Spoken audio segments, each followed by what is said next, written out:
Welcome back to perfect tuition class standard 11 chemistry और GOC पढ़ रहे हैं। चैप्टर नंबर 12 के अंदर रिएक्शन मैकेनिज्म से रिलेटेड हमने आगे क्लास अपलोड कर दिए। आखिरी क्लास में हमने पढ़ा था, लास्ट जो क्लास पढ़ा ना उसमें हमने आई इफेक्ट पढ़ी थी स्टूडेंट्स। और I effect plus I effect क्या होगी, माइनस आई इफेक्ट क्या होगी, और उससे रिलेटेड बनने वाले एमसीक्यू साथ में सॉल्व किए थे हमने।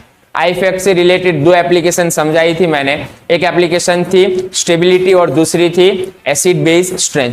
वो एप्लीकेशन बेस्ड एमसीक्यू बहुत इंपॉर्टेंट, नीट और जेडबल। आज दूसरी इफेक्ट पढ़ेंगे हम इलेक्ट्रॉनिक इफेक्ट के अंदर, और वो है आर इफेक्ट पढ़नी है हमें।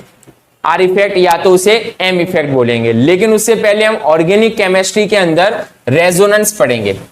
पहले भी मैंने तुम्हें रेजोनेंस पढ़ाया हुआ है चैप्टर नंबर 4 के अंदर, तो वहां से भी वीडियो देख सकते हो तुम। इनऑर्गेनिक के अंदर रेजोनेंस देखा हुआ है, लेकिन यहां पर जो रेजोनेंस हम देखेंगे वो किसमें है, ऑर्गेनिक केमिस्ट्री के अंदर। रेजोनेंस क्या होगा ना, उससे रिलेटेड पढ़ना है। चलो फोकस करो रेजोनेंस, पहले रेजोनेंस समझेंगे, उसके बाद आर इफेक्ट। ओके, तो आर इफेक्ट उससे पहले मैं तुम्हें रेजोनेंस सिखा रहा हूं। रेजोनेंस है क्या, बहुत इंपॉर्टेंट है रेजोनेंस। ओके, ऑर्गेनिक केमिस्ट्री के लिए, और यहां से नीट और जेडबल के लिए एमसीक्यू बनता है। रेजोनेंस टॉपिक से एक एमसीक्यू बनता है नीट से रिलेटेड। तो चलो, रेजोनेंस बेसिक चीज क्या है, रेजोनेंस इसकी डेफिनेशन क्या होगी। तो रेजोनेंस का मतलब होता है डीलोकेलाइजेशन ऑफ पाई इलेक्ट्रॉन या shifting of pi electron from one part two other part. तो डेफिनेशन क्या बनेगी यहां पर, delocalisation of pi electron. Word focus करना है यहां पर, या तो ऐसे कह सकते हैं हम लोन पेयर इलेक्ट्रॉन। कौन सा electron, loan pair electron. Shifting of pi electron resonance के लिए बहुत इंपॉर्टेंट चीज है ये। आई इफेक्ट के अंदर भी क्या हो रहा था, डिस्प्लेसमेंट हो रहा था इलेक्ट्रॉन का, लेकिन कौन से इलेक्ट्रॉन का डिस्प्लेसमेंट हो रहा था, सिग्मा बॉन्ड के अंदर जो इलेक्ट्रॉन था उसका शिफ्टिंग होता था, और कंप्लीट शिफ्टिंग नहीं हो रहा था वहां पर, partially displacement of sigma electron. I effect में क्या है और रेजोनेंस में मेजर डिफरेंस बता रहा हूं। आई इफेक्ट में क्या हो रहा था, partially displacement of sigma electron, वो आई इफेक्ट थी। लेकिन रेजोनेंस में क्या होगा, यहां पर कंप्लीटली डीलोकेलाइजेशन होगा पाई इलेक्ट्रॉन। किसकी बात कर रहे हैं, पाई इलेक्ट्रॉन, या तो लोन पेयर की वजह, लोन पेयर के अंदर, या शिफ्टिंग जो लिखना है वो के वो। तो delocalisation of pi electron, I effect याद करोगे तो क्या याद रखना है तुम्हें, partially displacement of sigma electron. Okay, चलो नेक्स्ट। अब रेजोनेंस से रिलेटेड है क्या वो समझना, क्यों रेजोनेंस जरूरी है वो। अब बेंजीन का स्ट्रक्चर सबको याद होगा। ओके, बेंजीन का स्ट्रक्चर हम कैसे ड्रॉ करते हैं जनरली, पहले बेसिक चीज समझने की कोशिश करना। डबल बॉन्ड है बेंजीन के अंदर, यस है। बेंजीन का स्ट्रक्चर हम ऐसे भी ड्रॉ करते हैं, या तो ऐसे भी ड्रॉ करते हैं बेंजीन का स्ट्रक्चर। ये पाई इलेक्ट्रॉन ये और ये कार्बन के बीच में, तो ये कार्बन के बीच में बता रहे हैं, और जनरली ये किसका सिंबल है, रेजोनेंस का। अब बेंजीन सिंपल सा एग्जांपल लेकर ट्राई कर रहे हैं हम समझने की। बेंजीन के अंदर हम अगर देखें यहां पर, तो कार्बन कार्बन के बीच में क्या है, डबल बॉन्ड है। जब हम केमिस्ट्री में कार्बन कार्बन के बीच में डबल बॉन्ड की बॉन्ड लेंथ मेजर करने जाते हैं ना, तो इसकी बॉन्ड लेंथ कितनी आती है, 134 पिकोमीटर। कितनी होती है, 134 पिकोमीटर। और कार्बन कार्बन सिंगल बॉन्ड अगर है तो उसकी लेंथ कितनी है, 154 पिकोमीटर। नॉर्मली कार्बन कार्बन के बीच में बॉन्ड लेंथ कितनी है, 154, और डबल बॉन्ड में इतनी है। तो इसका मतलब ये हुआ कि बेंजीन के अंदर अगर हम स्टडी करें तो ये कार्बन कार्बन के बीच में बॉन्ड लेंथ क्या होनी चाहिए, ज्यादा, और ये जो डबल बॉन्ड है उसकी बॉन्ड लेंथ क्या होनी चाहिए थी, कम। मतलब सारे बॉन्ड इक्वल नहीं होने चाहिए, इसके हिसाब से तो यही होना चाहिए। लेकिन जब हम बेंजीन के अंदर बॉन्ड लेंथ मेजर करने जा रहे हैं तो सभी कार्बन के बीच में बॉन्ड लेंथ सेम आ रही है। समझ रहे हो ना, कि ये कार्बन कार्बन के बीच में भी बॉन्ड लेंथ, ये कार्बन कार्बन के बीच में भी बॉन्ड लेंथ एक ही है, 139 पिकोमीटर। इसका मतलब क्या हुआ, बेंजीन का ये स्ट्रक्चर रियल स्ट्रक्चर नहीं है, बेंजीन का ये स्ट्रक्चर ये भी रियल स्ट्रक्चर नहीं है।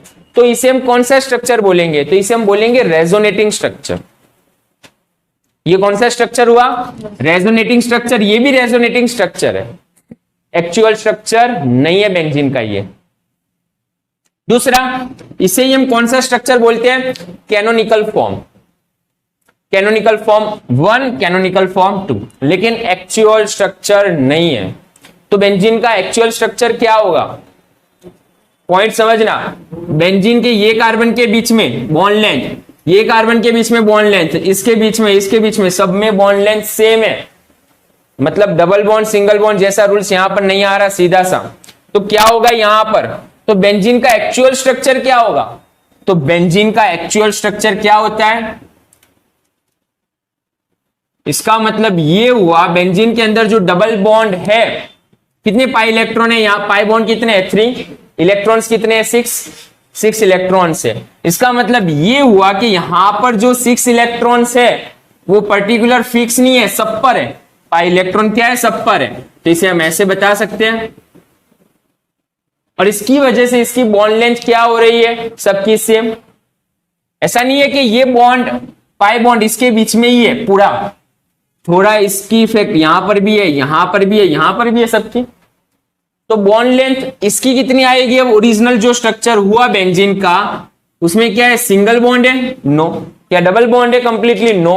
क्या है? एक बॉन्ड तो है ही, लेकिन दूसरा पार्शियली बॉन्ड है। इस तरह मैंने चैप्टर 4 में बॉन्ड ऑर्डर निकालते कैसे ना, उसके बारे में डिटेल में समझाया हुआ है।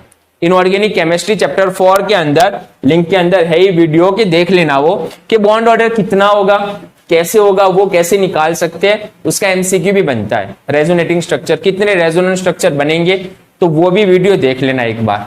चलो यहां पर हम, तो इसकी बॉन्ड लेंथ कितनी आई? जब हम इसकी बॉन्ड लेंथ मेजर करते हैं तो इसकी बॉन्ड लेंथ होती है 139 पिकोमीटर। सबकी बॉन्ड लेंथ सेम है। तो ये जो स्ट्रक्चर हुआ बेंजीन का, ये कैसा स्ट्रक्चर है? ये दोनों स्ट्रक्चर का हाइब्रिड स्ट्रक्चर है। मतलब इसे हम बोलेंगे रेजोनेटिंग हाइब्रिड स्ट्रक्चर। तो ये कौन सा स्ट्रक्चर हुआ? रेजोनेटिंग हाइब्रिड स्ट्रक्चर हुआ। Clear?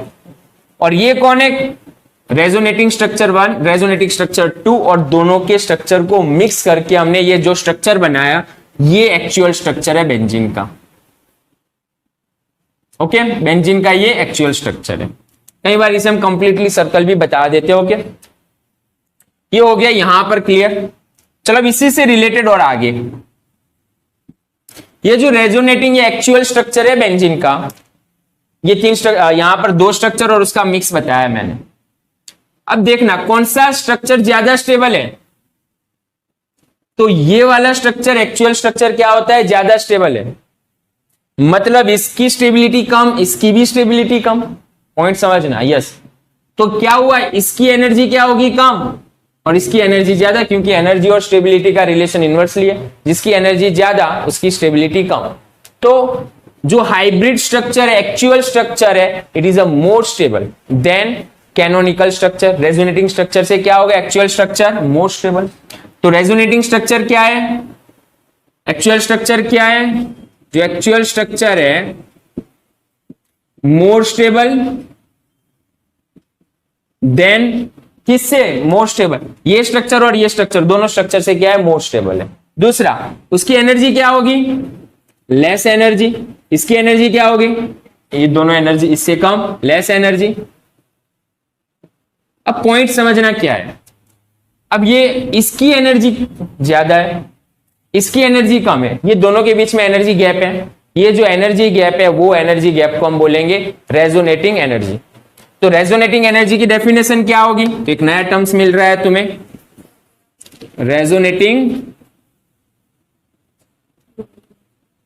Resonating energy. The energy difference between actual structure and resonating structure, this energy gap is called the resonating structure. अब दूसरा, जितने रेजोनेंट स्ट्रक्चर ज्यादा बनेंगे, अभी तो इसके बेंजीन के कितने रेजोनेंट स्ट्रक्चर बनाए हमने? 2। जितने रेजोनेंट स्ट्रक्चर ज्यादा बनेंगे उतनी उसकी स्टेबिलिटी ज्यादा होगी। रेजोनेटिंग एनर्जी क्या होगी? उतनी ज्यादा। जितने ज्यादा स्ट्रक्चर, रेजोनेटिंग स्ट्रक्चर बनेंगे, उतनी रेजोनेटिंग एनर्जी भी क्या होगी? ज्यादा होगी। तो ये बेसिक सी चीज है। अब उससे आगे मैं तुम्हें 1 बाय 1 सारी चीजें समझा रहा हूं। सबसे पहले तुम्हें डेफिनेशन क्लियर, सेकंड तुम्हें एग्जांपल रेजोनेटिंग स्ट्रक्चर क्या है वो समझा रहा हूं। इसका मतलब ये हुआ कुछ ऐसे ऑर्गेनिक कंपाउंड है जिसे हम एक स्ट्रक्चर से रिप्रेजेंट नहीं कर सकते, जो एक से ज्यादा स्ट्रक्चर पोजेस करता है। समझ रहे हो ना? Some organic compounds can not represent by single structure, they have more than 1 or 2 structures. किसी के 2 से ज्यादा भी हो सकते हो के, तो इसी को बोलते हैं रेजोनेंस। तो दूसरा एग्जांपल लेकर समझाया मैंने। तीसरा स्टेटमेंट, अब ऐसा नहीं है कि जितने भी ऑर्गेनिक कंपाउंड है सब रेजोनेंस शो करते हैं। तो रेजोनेंस कौन शो करेगा? मोस्ट इंपोर्टेंट, रेजोनेंस कौन शो कर सकता है? कौन से कंपाउंड रेजोनेंस शो कर सकते हैं? तो तीसरा स्टेटमेंट क्या है? Which compound show resonance? तो जिसके अंदर कॉन्जुगेशन सिस्टम है। बहुत इंपॉर्टेंट टर्म्स, कौन सी सिस्टम है? जिसमें कॉन्जुगेशन सिस्टम होगी वो रेजोनेंस स्ट्रक्चर शो करेगा। स्टूडेंट्स, एक नया टर्म्स आ रहा है तुम्हारे सामने। तो रेजोनेंस कौन शो कर सकता है? एग्जाम में तो कई बार ऐसे क्वेश्चन पूछते हैं, 4 ऑप्शन दे देंगे, फिर बताएंगे तुम्हें कौन रेजोनेंस शो करेगा और कौन नहीं करेगा। तो हम क्या देखेंगे? जिसमें कॉन्जुगेशन सिस्टम है वो रेजोनेंस स्ट्रक्चर शो करेगा। अब कॉन्जुगेशन सिस्टम क्या है?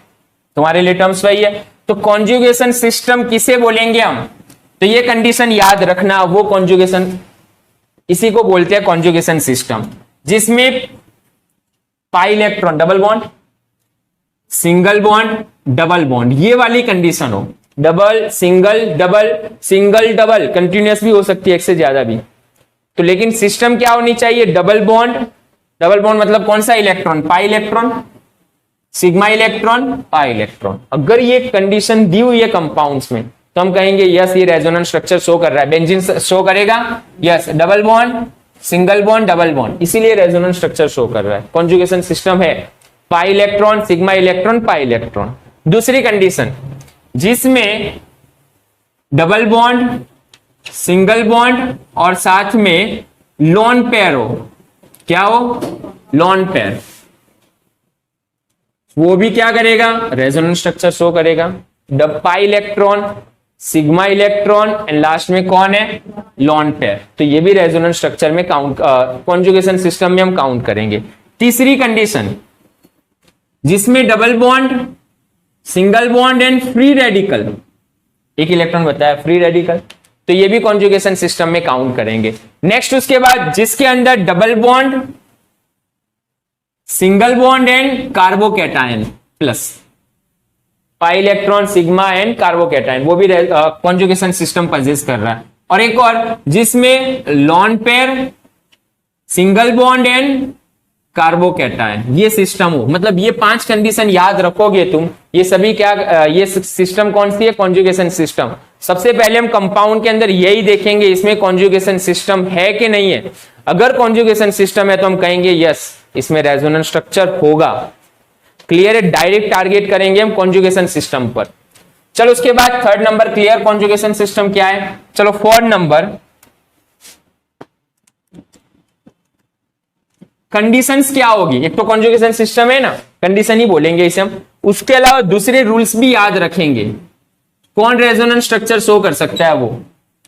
तो 3 रूल्स बता रहा हूं, अगर ये कंडीशन है तो वो रेजोनेंस स्ट्रक्चर शो करेगा। पहली तो ये कंडीशन आ गई। अब उसके अलावा 3 और रूल्स बता रहा हूं मैं तुम्हें। फर्स्ट नंबर,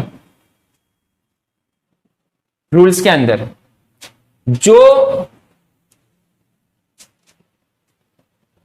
जिसके अंदर, जो कंपाउंड के अंदर जो एटम की पोजीशन है वो चेंज नहीं होगी, सिर्फ ओनली क्या शिफ्ट होगा? पाई इलेक्ट्रॉन या तो lone pair electron. No change the position of atoms. Molecule के अंदर क्या चेंज नहीं होगा? पोजीशन ऑफ एटम चेंज नहीं होगी। सेम न्यूक्लियाई ऑफ एटम, जिसे हम शॉर्ट में कह सकते हैं सेम पोजीशन ऑफ न्यूक्लियाई या position of all atom same. Position of all atoms क्या होगी? चेंज नहीं होगी। मतलब जब हम रेजोनेंस बताएंगे तब रेजोनेंस में क्या होगा? इलेक्ट्रॉन को यहां से वहां घुमाना है हमें, एटम को चेंज नहीं करना है। ये बहुत इंपॉर्टेंट स्टेटमेंट है। ओके, क्लियर है फर्स्ट स्टेटमेंट। दूसरे नंबर में, नंबर ऑफ अनपेयर इलेक्ट्रॉन्स, जितने अनपेयर इलेक्ट्रॉन्स अंदर है, पाई इलेक्ट्रॉन्स है, उतने ही होंगे। अल्टीमेट। ओके, तो नंबर ऑफ अनपेयर इलेक्ट्रॉन भी क्या होंगे, number of unpaired electron same, ये भी चेंज नहीं होगा।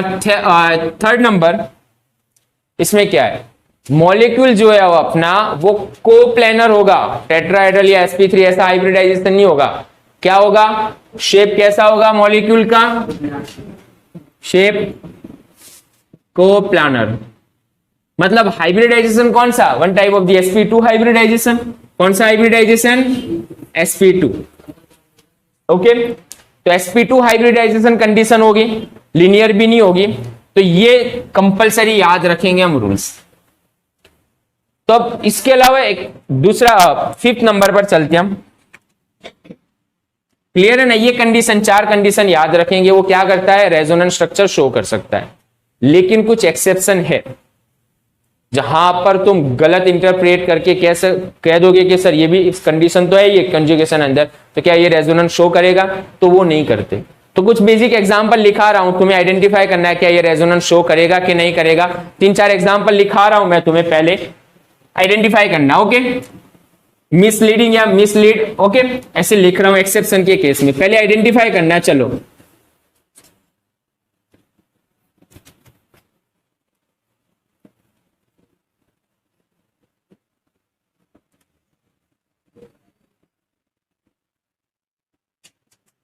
क्या ये रेजोनेंस स्ट्रक्चर शो करेगा। कंडीशन देखो, सबसे पहले double bond, single bond, carbocation, या डबल सिंगल डबल है कॉन्जुगेशन सिस्टम, यस है, तो ये रेजोनेंस स्ट्रक्चर शो करेगा। एक कंडीशन आ गई ना कंजुगेशन। दूसरा नंबर कोप्लेनर, शेप कौन सा है, ये कार्बन पर 3 सिग्मा बॉन्ड मतलब sp2 हाइब्रिडाइजेशन, तो प्लेनर है, ट्राइगोनल प्लेनर है, तो मतलब ये कॉन्जुगेशन सिस्टम शो करेगा। चलो दूसरा एग्जांपल ले रहा हूं मैं तुम्हारे सामने, वो शो कर रहा है कि नहीं कर रहा वो एग्जांपल। चलो,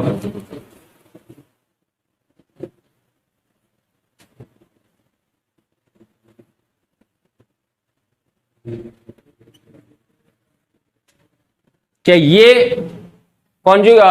ये रेजोनेंस स्ट्रक्चर शो करेगा।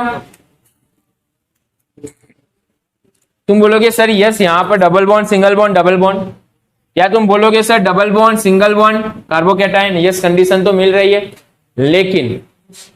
लेकिन अब सुनना, ये रेजोनेंस शो नहीं कर रहा। क्यों नहीं कर रहा, रीजन ले रहा है। देखो नाइट्रोजन है यहां पर, ये एक्सेप्शन केस में आया, नहीं शो करेगा, ये कर रहा है। नाइट्रोजन की मैक्सिमम कितने बॉन्ड बना सकता है, नाइट्रोजन 4 बॉन्ड बना सकता है। नाइट्रोजन मैक्सिमम 4 बॉन्ड बना सकता है, 4 बॉन्ड तो है ही ना अभी। अगर इस तरह लिखूं मैं तो 4 बॉन्ड तो ऑलरेडी है नाइट्रोजन के पास। अगर रेजोनेंस बनाया इसने तो क्या होगा, ये पाई इलेक्ट्रॉन इसकी तरफ शिफ्ट होगा, इस पर पॉजिटिव चार्ज है तो पाई इलेक्ट्रॉन तो यहां शिफ्ट होगा, तो 5 बॉन्ड होंगे जो पॉसिबल नहीं है।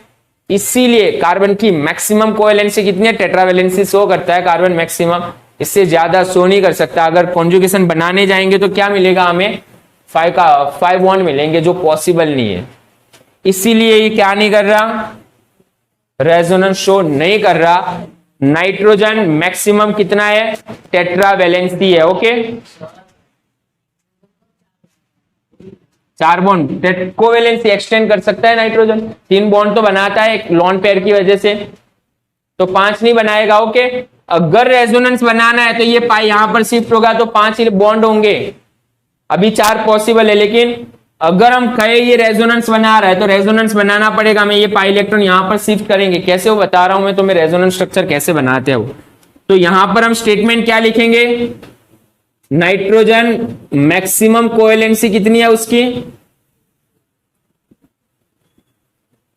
4 है, और रेजोनेंस बनाओ तो 5 बताने पड़ेंगे जो पॉसिबल नहीं है, इसीलिए ये स्ट्रक्चर पॉसिबल नहीं है। चलो तीसरा एग्जांपल,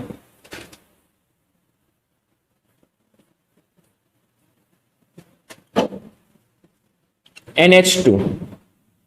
चलो ये रेजोनेंस स्ट्रक्चर शो करेगा, कंडीशन आइडेंटिफाई करो, double bond single bond lone pair, और दूसरा नाइट्रोजन पर कितने बॉन्ड है, अभी 3 ही है, मतलब ये यहां पर शिफ्ट हो सकता है ना डबल बॉन्ड, तो कार्बन नाइट्रोजन की 4 वैलेंसी आ सकती है ना, यस।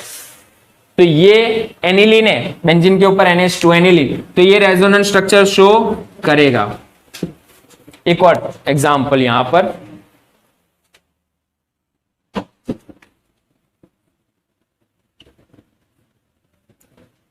हेट्रोसाइक्लिक कंपाउंड है ये,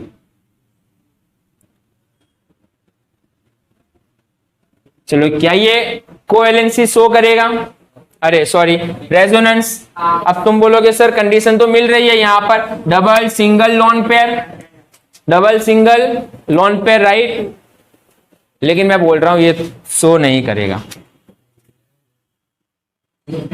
ओके, अब कंडीशन समझना क्या है, अगर ये रेजोनेंस शो करे तो क्या होगा, समझना क्या है, डबल सिंगल लॉन पेयर ना, ये वाली कंडीशन आ गई, डबल सिंगल लॉन पेयर, तो ये क्या करेगा, अपनी लॉन पेयर यहां पर एंटर करेगा, यहां तो नहीं कर सकता, डबल ऑलरेडी है, तो क्या स्ट्रक्चर बना है यहां से देखना, स्ट्रक्चर देखना पहले क्या बन रहा है, फिर आंसर समझ में आएगा तुम्हें। डबल बॉन्ड यहां पर बनेगा ना, एक यहां पर और एक यहां पर, और इस पर कौन सा चार्ज आया, पॉजिटिव। इसका हाइब्रिडाइजेशन देखो कौन सा है, sp2 कोप्लेनर है। इसका हाइब्रिडाइजेशन देखो, दो ही सिग्मा बॉन्ड कौन सा है, sp, इसीलिए ये शो नहीं करेगा। इसी को रेजोनेंस स्ट्रक्चर बोल रहे हैं। रेजोनेंस स्ट्रक्चर कैसे बनते हैं बता रहा हूं मैं तुम्हें, लॉन पेयर कैसे शिफ्ट होती है, ओके, या पाई इलेक्ट्रॉन। तो यहां पर कंडीशन क्या बता रहा हूं मैं तुम्हें, कौन रेजोनेंस शो कर सकता है और कौन नहीं कर सकता, उसके दो एक्सेप्शन बताए यहां पर, कंडीशन है यहां पर, लेकिन ये रेजोनेंस शो नहीं करेगा। मोस्ट इंपोर्टेंट 5 स्टेटमेंट बताए मैंने, इससे रिलेटेड और चीजें पढ़नी है, पहले ये लिख लो।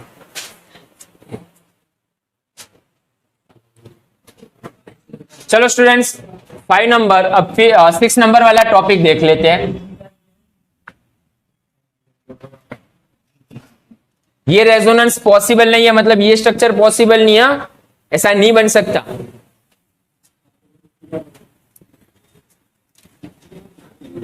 उसके बाद चलो नेक्स्ट 6 नंबर पर क्या पढ़ना है हमें, वो रेजोनेंस से रिलेटेड।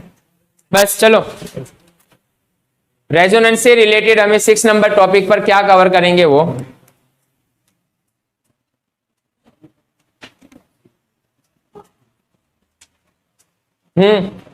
यहां पर ध्यान, 6 number topic stability of resonance. अब एमसीक्यू यहां से बन रहा है, stability of resonance, stability of resonance. Question क्या होगा समझना पहले, तुम्हारे सामने 3 अलग अलग रेजोनेंस स्ट्रक्चर होंगे, 3 या 4 रेजोनेंस स्ट्रक्चर है, फिर पूछेंगे इसमें से स्टेबिलिटी सबसे ज्यादा कौन स्टेबल है, स्टेबिलिटी ऑर्डर क्या होगा, इंक्रीजिंग डिक्रीजिंग, ऐसा एमसीक्यू हो सकता है। रेजोनेंस स्ट्रक्चर गिवन है अलग अलग, और उसमें से किसका रेजोनेंस स्ट्रक्चर ज्यादा स्टेबल है 4 स्ट्रक्चर में से, तो उसके लिए हम रूल्स याद रखेंगे। स्टेबिलिटी ऑफ रेजोनेंस कौन ज्यादा स्टेबल है, 1 नंबर, 5-6 रूल्स याद रखेंगे यहां पर हम। चलो फर्स्ट नंबर पर, जिसके अंदर कंपेयर करेंगे, 4 है तो सामने तुम्हारे, नंबर ऑफ कोवेलेंट बॉन्ड जिसमें ज्यादा होंगे, तो पहला रूल्स क्या है, नंबर ऑफ कोवेलेंट बॉन्ड। पहले रूल्स देख लो, फिर एग्जांपल ले रहे हैं, वहां से ही समझना है।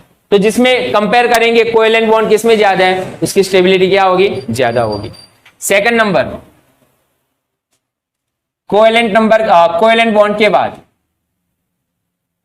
जो मॉलिक्यूल का, 4 मॉलिक्यूल कंपाउंड है जिसमें ऑक्टेट, ईच एटम का ऑक्टेट क्या हो, कंप्लीट हो, तो क्या होगा, octet complete of each atom.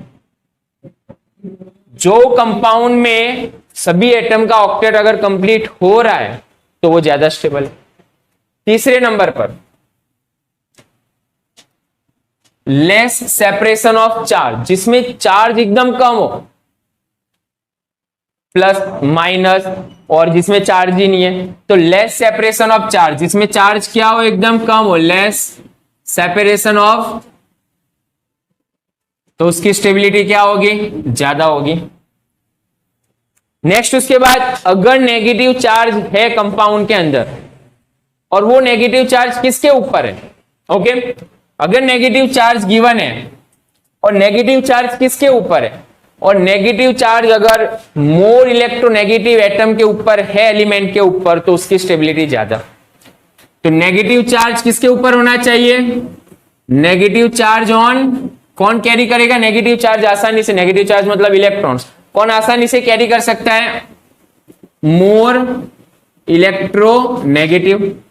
तो मोर इलेक्ट्रोनेगेटिव एटम है, उस पर नेगेटिव चार्ज है। दूसरा एग्जांपल है उसका रेजोनेटिंग स्ट्रक्चर, नेगेटिव चार्ज है लेकिन दूसरे के ऊपर है जिसकी इलेक्ट्रोनेगेटिविटी कम है, तो स्टेबिलिटी कौन ज्यादा होगी, मोर इलेक्ट्रोनेगेटिव वाले पर।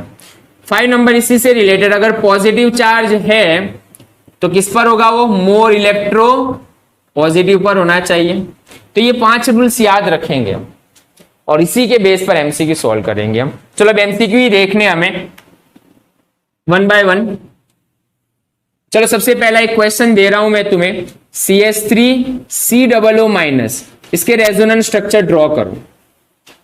कितने रेजोनेंस स्ट्रक्चर होंगे और रेजोनेंस स्ट्रक्चर ड्रॉ करने हमें। चलो यहां पर इसके रेजोनेंस स्ट्रक्चर कैसे ड्रॉ कर रहा है, पहले सिस्टम समझ लेना क्या है। CH3 है ये, कार्बन डबल बॉन्ड O और नेगेटिव चार्ज है ना, ऐसे ही लिखेंगे ना इसे तो। अब देखो यहां पर क्या रेजो वो कंडीशन फुलफिल हो रही है अपनी, double bond single bond double bond, मतलब कॉन्जुगेशन सिस्टम है इसमें, तो वो देखना है हमें यहां पर। चलो इस पर लोन पेयर कितनी होगी, ऑक्सीजन पर 2 होती है, लेकिन यहां पर नेगेटिव चार्ज है मतलब 2 और हो गए। चलो ये ऑक्सीजन पर लोन पेयर कितनी होगी, 2 होगी, तो यस 2 है। क्लियर ना। अब देखो condition, double bond single bond lone pair, conjugation system है, यहां पर यस है, मतलब ये कॉन्जुगेशन सिस्टम पजेस कर रहा है, तो रेजोनेंस स्ट्रक्चर भी शो करेगा। अब कैसे रेजोनेंस बनेगा वो, डबल बॉन्ड सिंगल डबल, तो कंडीशन कैसे होगी वो, थोड़ा लार्ज लिख रहा हूं यहां पर मैं,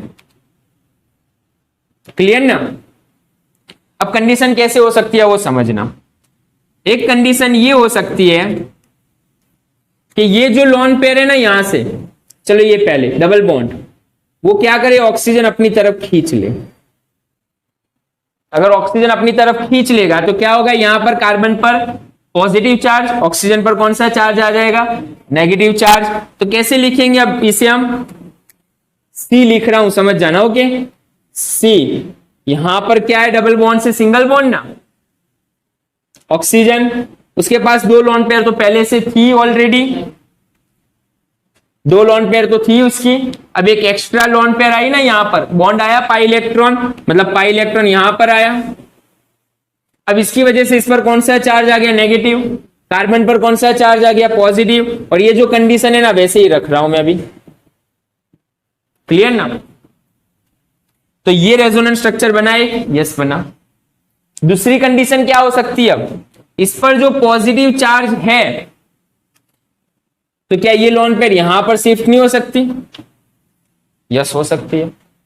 कंडीशन बनी ना, lone pair single bond cation, double bond, अरे lone pair single bond cation, conjugation system. तो यहां पर तीसरा स्ट्रक्चर क्या बनेगा, सी यहां पर ऑक्सीजन जैसे था वैसे ही लिखेंगे ऊपर तो, ओके। लेकिन यहां पर क्या करेंगे अब हम, डबल बॉन्ड, ऑक्सीजन पर क्या हो जाएगा, अब नेगेटिव चार्ज हट जाएगा क्योंकि उसने तो दे दी ना, लेकिन यहां पर क्या आया, एक और पेयर, सी पर से प्लस चार्ज भी हट गया, तो ये 2 रेजोनेंस स्ट्रक्चर बने इसके। क्लियर है रेजोनेंस स्ट्रक्चर कैसे बना रहे हैं, यस रेजोनेंस स्ट्रक्चर बन गया यहां पर, क्लियर ना। 2 रेजोनेंस स्ट्रक्चर कैसे बनाए, ये नॉर्मल स्ट्रक्चर है और ये 2 रेजोनेंस स्ट्रक्चर है उसके। चलो अब ये दोनों में से स्टेबिलिटी किसकी ज्यादा है, ये 4 कंडीशन में से देखो, ये मोर स्टेबल या ये मोर स्टेबल। चलो ऑक्सीजन पर माइनस चार्ज किस पर है, ऑक्सीजन पर है, यहां पर भी ऑक्सीजन पर है, मतलब मोर इलेक्ट्रोनेगेटिव है, कोई प्रॉब्लम नहीं है। दूसरा, लेकिन यहां पर कार्बन पर पॉजिटिव चार्ज है, क्या कार्बन का ऑक्टेट कंप्लीट हो रहा है, यहां पर नहीं। कितने इलेक्ट्रॉन है कार्बन के पास, 6 इलेक्ट्रॉन है। यहां पर कार्बन के पास कितने इलेक्ट्रॉन है, 8 है, मतलब इसका ऑक्टेट कंप्लीट है। इसका ऑक्टेट कंप्लीट नहीं है, तो दोनों में से मोर स्टेबल कौन? ये वाला ज्यादा स्टेबल, जबकि इसकी स्टेबिलिटी क्या होगी? कम होगी। लेकिन सबसे ज्यादा स्टेबल तो ये नॉर्मल, सबसे ज्यादा स्टेबल तो ये होगा, तीन स्ट्रक्चर में से ये मोर स्टेबल। लेकिन ये दो की अगर एग्जाम में तुम्हें कंडीशन दी है ये दोनों में से कौन ज्यादा स्टेबल, तो हम कौन सा रूल्स लगाएंगे? ऑक्टेट वाला रूल्स लगाएंगे। यहां पर ऑक्टेट कंप्लीट नहीं हो रहा है, यहां पर ऑक्टेट कंप्लीट हो रहा है। एग्जाम्पल 1। चलो दूसरा एमसीक्यू, दूसरा एमसीक्यू स्टूडेंट, एक एग्जांपल ले रहा हूं, उसके रेजोनेंस स्ट्रक्चर ड्रॉ करने हमें, उसके बाद स्टेबिलिटी ऑर्डर भी लिखनी है। एग्जांपल क्या है अपने पास? CH2 डबल बॉन्ड CHONH, नाम क्या होगा? 3 कार्बन है, अल्डिहाइड ग्रुप है आल, मतलब 3 कार्बन 1 2 3 प्रोप, दूसरे नंबर पर इन है प्रोप 2 इन आल, प्रोप 2 इन आल है। इसके रेजोनेंस स्ट्रक्चर बनाने हमें, लोन पेयर खास ध्यान रखते हैं रेजोनेंस में भी हम। चलो इसके रेजोनेंस बनाए, कॉन्जुगेशन सिस्टम है यहां पर, yes double bond single bond double bond, एक कॉन्जुगेशन सिस्टम है, डबल सिंगल डबल। अब रेजोनेंस में क्या होता है? पाई इलेक्ट्रॉन या तो लोन पेयर शिफ्ट होती है, यस ओके। अब कंडीशन क्या हो सकती है वो समझना। ऑक्सीजन की इलेक्ट्रोनेगेटिविटी ज्यादा, ये लोन पेयर यहां पर बता रहा हूं नॉर्मल, ऑक्सीजन की इलेक्ट्रोनेगेटिविटी ज्यादा, मतलब ये क्या होगा? यहां पर शिफ्ट हो सकता है, यस होगा। क्लियर ना? जब ये यहां पर शिफ्ट होगा तब क्या होगा? ये भी पाई इलेक्ट्रॉन यहां पर शिफ्ट होगा, तो एक रेजोनेंस स्ट्रक्चर बना। तो देखो रेजोनेंस स्ट्रक्चर बना रहे हैं हम यहां पर CH2, लेकिन इस पर कौन सा चार्ज? पॉजिटिव। कितना बॉन्ड? सिंगल CH, यहां पर कितना बॉन्ड? डबल। ये पाई इलेक्ट्रॉन यहां पर आ गया ना शिफ्ट होकर, ब्लू बता रहा हूं मैं जो शिफ्ट होकर आ रहा है वो। यहां पर कार्बन कितना बॉन्ड? यहां पर अब सिंगल। अब यहां पर ऑक्सीजन पर 2 लोन पेयर तो थी, एक एक्स्ट्रा ही लोन पेयर यहां पर, और इस पर कौन सा चार्ज? नेगेटिव। और हाइड्रोजन जैसे था वैसे ही, मतलब एक स्ट्रक्चर बनाइए, एक स्ट्रक्चर ये बना। अब दूसरा रेजोनेंस क्या हो सकता है? वो स्ट्रक्चर। अब देखना यहां पर क्या कर रहे हैं हम, ये पाई इलेक्ट्रॉन यहां पर ही क्यों जाए? तो ये पाई इलेक्ट्रॉन अगर ये कार्बन के ऊपर जाए तो यहां से पाई इलेक्ट्रॉन किसके ऊपर आएगा? ये बॉन्ड पर आ जाएगा। दूसरी कंडीशन बता रहा हूं नीचे वाली में, ये यहां से ओके यहां पर, तो वो स्ट्रक्चर बनाकर देख लेते हैं उसका रेजोनेंस स्ट्रक्चर कैसे बनेगा। तो चलो फर्स्ट कितना हो जाएगा बोलो? यहां पर CH2 ही रहेगा ना, लेकिन कौन सा चार्ज? पाई इलेक्ट्रॉन यहां पर आ गया तो नेगेटिव, और एक लोन पेयर ओके। कितने बॉन्ड होंगे यहां पर? सिंगल। यहां पर क्या आएगा? CH। यहां पर कितने बॉन्ड बन जाएंगे? अब डबल बॉन्ड। यहां पर क्या होगा? C। यहां पर कितने बॉन्ड होंगे बोलो? सिंगल। ऑक्सीजन पर कितनी लोन पेयर होगी? स्टार्टिंग में जो थी वही। ऑक्सीजन पर कौन सा चार्ज? अगर यहां पर चार्ज इंडिकेट करो तो इसने तो लोन पेयर यहां से शिफ्ट करी ना, पॉजिटिव, और यहां पर क्या आया? हाइड्रोजन। 3 स्ट्रक्चर है, एक नॉर्मल स्ट्रक्चर ये है, दूसरा स्ट्रक्चर ये, तीसरा स्ट्रक्चर ये, ABC। अब फोकस करना है यहां पर, रूल्स के हिसाब से आ जाओ। मोस्ट स्टेबल कौन? सबसे पहले तीनों में से मोस्ट स्टेबल कौन? जिसमें कोवेलेंट बॉन्ड ज्यादा है वो। लेस सेपरेशन, इसमें चार्ज दिख रहा है हमें, है ना, इसमें चार्ज दिख रहा है? नहीं दिख रहा, मतलब वो सबसे ज्यादा स्टेबल है। फर्स्ट वाला सबसे ज्यादा स्टेबल है। पहला आंसर तो क्लियर ना? कंपैरिजन तो हमें ये दोनों के बीच में करनी है। अब रूल्स लगाओ वापिस वही, कौन सा? Octet complete. क्या ये कार्बन का ऑक्टेट कंप्लीट हो रहा है? ये कार्बन का ऑक्टेट कंप्लीट हो रहा है? यस हो रहा है, एक रूल्स लग गया। दूसरा रूल्स आ जाओ, नेगेटिव चार्ज यहां पर किसके ऊपर है? ऑक्सीजन पर। ऑक्सीजन की इलेक्ट्रोनेगेटिविटी ज्यादा है। यहां पर नेगेटिव चार्ज किसके ऊपर है? कार्बन पर। मतलब कौन? ये कौन हुआ? ये नेगेटिव चार्ज वाला लेंगे हम, है ना, तो कौन ज्यादा स्टेबल लग रहा है तुम्हें? इसका नो डाउट ऑक्टेट कंप्लीट हो रहा है, लेकिन नेगेटिव चार्ज, सॉरी ऑक्टेट वाला रूल्स लगाएंगे यहां पर हम।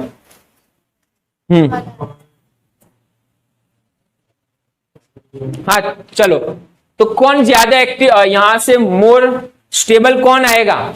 अब तुम बोलोगे सर इसका ऑक्टेट कंप्लीट हो रहा है, लेकिन इसका ऑक्टेट कंप्लीट नहीं हो रहा। दूसरा, इस पर नेगेटिव चार्ज है, इस पर नेगेटिव चार्ज है, तो हम कौन सा रूल्स डोमिनेंट करेंगे? यहां पर नेगेटिव चार्ज किसके ऊपर है? तो नेगेटिव चार्ज किसके ऊपर है? मोर इलेक्ट्रोनेगेटिव के ऊपर है। कई बार हमें ना कंडीशन मिक्स करते हैं, रेजोनेंस के साथ में हम आई इफेक्ट को भी मिक्स करते हैं, लेकिन ये डायरेक्ट याद रखेंगे हम, ऑक्सीजन के ऊपर होने की वजह से क्या हुआ, ये ज्यादा स्टेबल है। तो दूसरा आंसर कौन होगा अपना? बी, क्योंकि ये वाला रूल्स है ना, समझना, नेगेटिव चार्ज वाला डोमिनेंट है ऑक्टेट की कंपेयर में। और तीसरा कौन आएगा? सी, नेगेटिव चार्ज कार्बन की कंपेयर में ऑक्सीजन ज्यादा कैरी कर सकता है। तो 3 रेजोनेंस स्ट्रक्चर बने, स्टेबिलिटी ऑर्डर आया, और उसके रूल्स के हिसाब से स्टेबिलिटी ऑर्डर लिखना है हमें। चलो नेक्स्ट, उसके बाद एक और एमसीक्यू।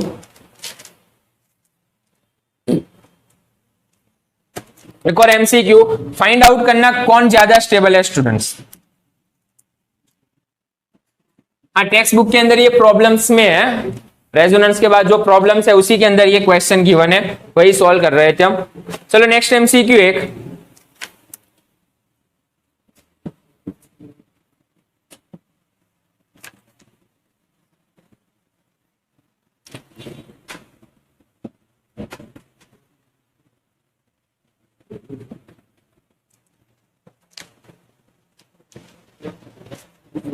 चलो ये दोनों में से कौन ज्यादा स्टेबल और क्यों? क्यों? क्योंकि वो पॉजिटिव चार्ज अपने नेगेटिव चार्ज और पॉजिटिव इलेक्ट्रॉन। ऑक्टेट रूल्स देखो, यहां पर किसका ऑक्टेट कंप्लीट हो रहा है? यहां पर कार्बन का ऑक्टेट कंप्लीट हो रहा है? नहीं, यहां पर कार्बन का ऑक्टेट कंप्लीट है, सबका ऑक्टेट कंप्लीट है ना, यहां पर यस कंप्लीट है, यहां पर सबका ऑक्टेट, मतलब कौन हुआ ये ज्यादा स्टेबल हुआ? तो मोस्ट मेजर कौन होगा? ये वाला। चलो एक और एमसीक्यू 4 नंबर पर, ये भी मोस्ट इंपोर्टेंट, कार्बोक्सिलिक एसिड के लिए लिख रहे हैं students, R C double bond O O H. पहले इसके रेजोनेंस स्ट्रक्चर बनाओ, ये वही है, ये जो लिखा था ना एग्जाम्पल वैसा ही है। R C double O H के रेजोनेंस स्ट्रक्चर ड्रॉ करो, उसमें से कौन ज्यादा स्टेबल वो कंपेयर करनी है हमें। तो रेजोनेंस स्ट्रक्चर बना रहे हैं हम कार्बोक्सिलिक एसिड के। चलो सबसे पहला एक स्ट्रक्चर तो बन गया, ये आइडेंटिफाई करेंगे क्या इसमें है कॉन्जुगेशन सिस्टम।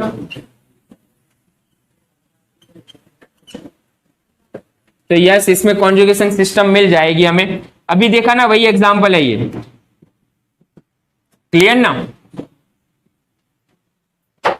चलो double, single, lone pair conjugation system है। रेजोनेंस स्ट्रक्चर कैसे बनाएंगे हम? तो यहां से क्या करो तुम, पाई इलेक्ट्रॉन को इस पर शिफ्ट कर दो, हो गया ना एक। तो क्या बना यहां पर? चलो R C single bond, lone pair थी, एक इलेक्ट्रॉन पाई इलेक्ट्रॉन शिफ्ट हुआ यहां पर, और इस पर कौन सा चार्ज आया? नेगेटिव चार्ज आया। और यहां पर कार्बन पर कौन सा चार्ज आया? पॉजिटिव। और यहां पर OH तो है ही, और यहां पर लॉन पेयर बताएंगे। अब दूसरा क्या होगा? यही लॉन पेयर को यहां पर शिफ्ट कर दो तुम, तो दूसरा स्ट्रक्चर क्या बनेगा इसके नीचे? R O double bond OH। यहां से क्या होगा? एक लॉन पेयर कम, मतलब एक ही लॉन पेयर बताएंगे यहां पर, हो गया ये। इस पर कौन सा चार्ज है? नेगेटिव। क्लियर ना। अब आइडेंटिफाई करो कैसे, सबसे ज्यादा स्टेबल कौन? तो सबसे ज्यादा स्टेबल तो यही होगा। कंपैरिजन इसके बीच में करनी है हमें, ये दोनों में से कौन ज्यादा। इसका ऑक्टेट कंप्लीट हो रहा है क्या? नहीं। इसका ऑक्टेट कंप्लीट हो रहा है? यस हो रहा है, मतलब ये ज्यादा स्टेबल। तो ऑर्डर क्या हुआ? ए बी सी में से ए सी एन डी। रूल्स कौन सा लगा यहां पर? इसका ऑक्टेट क्या है? ऑक्टेट कंप्लीट है। जैसे एग्जाम में क्वेश्चन होंगे, अलग अलग रेजोनेटिंग स्ट्रक्चर होंगे, उसे आइडेंटिफाई करो। स्टेबिलिटी ऑर्डर वाले एमसीक्यू ज्यादा होते हैं। 3-4 टाइप्स के एमसीक्यू होते हैं। पहले तो given compound resonance structure show करेगा कि नहीं, वो वाला एमसीक्यू है। दूसरा एमसीक्यू, रेजोनेंस स्ट्रक्चर शो कर रहा है तो उसे ड्रॉ करो, क्या ये पॉसिबल है कि नहीं है। तीसरे नंबर पर अगर रेजोनेंस स्ट्रक्चर ड्रॉ है 3-4, तो उसमें ऑर्डर क्या होगा? स्टेबिलिटी का। ओके, तो रेजोनेंस स्ट्रक्चर ये था और रेजोनेंस की डेफिनेशन क्या थी स्टूडेंट्स? इसमें सब में हमने देखा सिर्फ कौन शिफ्ट हो रहा है? पाई इलेक्ट्रॉन ही शिफ्ट हो रहा है। पाई इलेक्ट्रॉन शिफ्ट हो रहा है, दूसरे नंबर पर सभी कोप्लेनर ही बन रहे हैं। ओके, और पाई इलेक्ट्रॉन या तो लॉन पेयर अपनी एक जगह को छोड़कर दूसरी जगह पर जा रहा है, कहीं पर भी एटम को शिफ्ट करवाया हमने? नो। तो रेजोनेंस में हम ओनली पाई इलेक्ट्रॉन को या तो लॉन पेयर को हम शिफ्ट करेंगे और उसकी वजह से जो अंदर पोलैरिटी इंड्यूस हो रही है वही आर इफेक्ट होती है। और आर इफेक्ट क्या है, इसके बाद वाला क्लास है, तब तक है ना ये पहले लिख लो और इसके बाद हम देख रहे हैं आर इफेक्ट या तो एम इफेक्ट।